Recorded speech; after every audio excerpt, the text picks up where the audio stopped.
I'm Caitlin Tyrrell with the Illuminerdi, here with Kayden Phoenix, the creator of Brava, one of the coolest new comics to come out.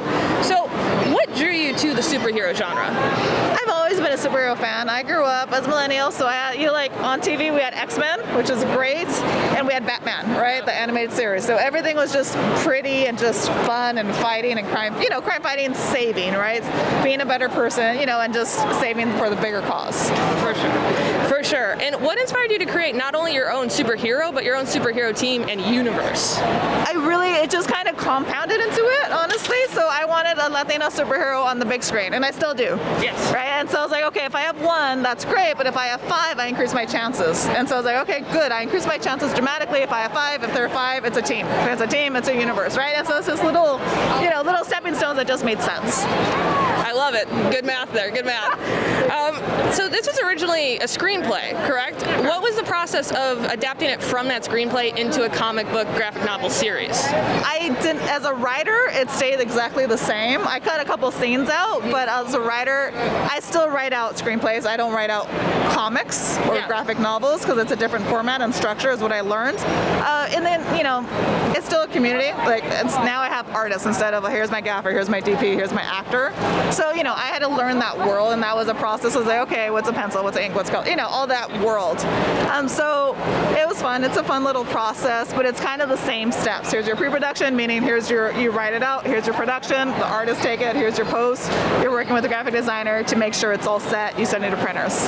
Very cool. And you work with a few different artists, and each comic book is kind of a different style, but very feels of the same universe. How did you work with the artists to figure out the right aesthetic for each hero?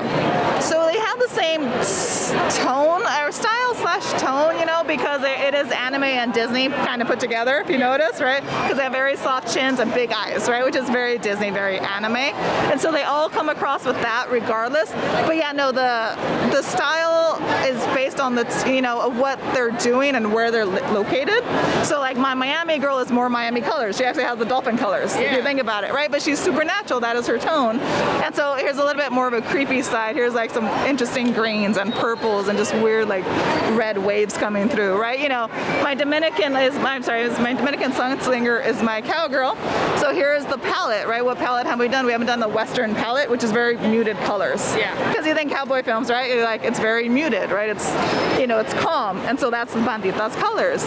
Luruca's my Chicana, my East LA girl, so we have rich colors. So we kind of brought it up. Usnata, everyone's fighting, so what's the cold colors, right? Cold colors for me are baby blues, baby pinks, and so the palette helps bring the tone out. It's kind of how I figured it out. Very cool, very cool.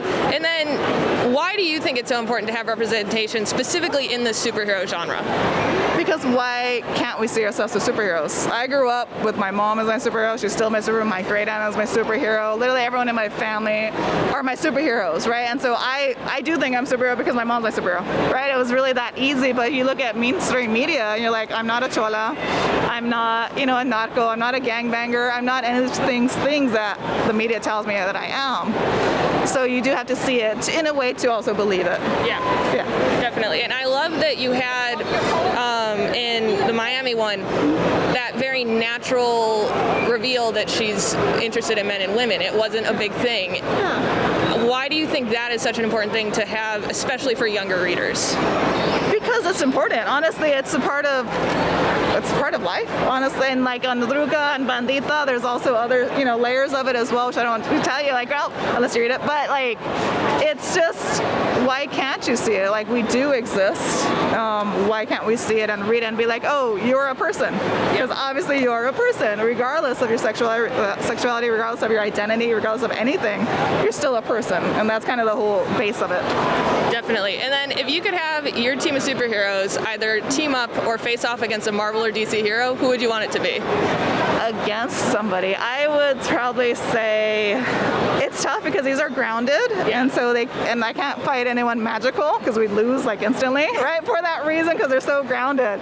So I would say anybody in Gotham, I would put him against Joker, because Gotham Batman, a lot of them are very grounded powers. They're just out there, right? But they're extremes that they're out there, but they're not like, let me fly. You know, they're not mutants. Yeah.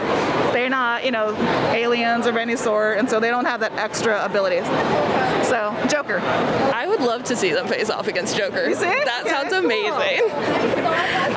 Thank you so much for taking the time to talk to me. This is such a good series, and I'm so excited for more. You have the first team up coming up soon, right? Can you give us a little bit of a tease for that? Yeah, so after Bandita, it's called A la Brava, which is the name of the team, and that comes out in summer. It is a bigger picture because now we have 5 superheroes fighting for the bigger cause, so it is more of a national type of fight. They fight not necessarily the government, but they're fighting for feminism, and the opposite of feminism is their sexism. So we have the incels kind of taking over and killing people within the government system that are all female power structures. Very, very cool. And then you have kind of another group of superheroes coming up, right? Kind of, yes. Can you tell us a little bit about that? Yeah, so they're not superheroes, they are princesses. Like it. Those are superheroes. That counts. They're strategic princesses, so really fun. Same thing, Disney, as you can tell, I grew up very Disney, but they don't depend on the boy to come save them. They actually go and save themselves.